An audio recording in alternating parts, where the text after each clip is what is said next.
Praise the lord.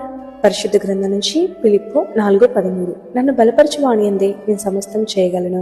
ఒక యవ్వనస్తుడు ఒక వృద్ధ భక్తుని వద్దకు వెళ్లి తన కోసం ప్రార్థించమని అడిగాడు. నాలో అసహనం బాగా పెరిగిపోతుంది. నేను మరింత సహనం కలిగి ఉండేలా నా కోసం మీరు ప్రార్థన చేస్తారా అని అడిగాడు. ఆ పెద్ద ఆయన అంగీకరించాడు. ఇద్దరు మోకరించగా ఆయన ప్రార్థన మొదలుపెట్టాడు. ప్రభువా, ఈ యవ్వనస్తుడి జీవితంలోకి ప్రొద్దున్నే శ్రమలను పంపించు, మధ్యాహ్నం కూడా శ్రమలను పంపించు. ఈ యువకుడు పెద్దాయన్ని తట్టి కాదు కాదు, శ్రమలు కాదు, సహనం అని గుర్తు చేస్తాడు.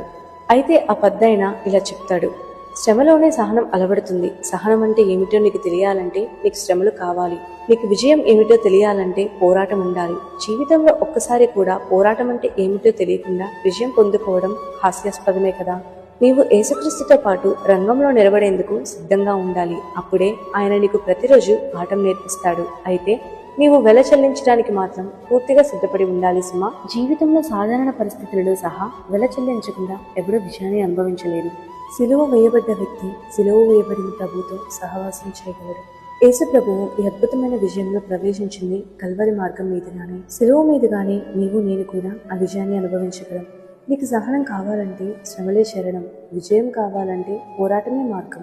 అయినను మనలను ప్రేమించిన వాని ద్వారా మనము వీటన్నిటిలో అత్యధిక విజయము పొందుచున్నాము. కనుక నేస్తమా, మరణమైనను జీవమైనను, దేవదూతలైనను ప్రధానులైనను, ఉన్నవి అయినను రాబోవును అయినను, అధికారులైనను, ఎత్తైన లోదైనను, సృష్టించబడిన మరి ఏదైనను మన ప్రభువైన క్రీస్తు యేసునందలి దేవుని ప్రేమ నుండి మనలను ఎడబాప నేరవని రూఢిగా నమ్ముచున్నాను.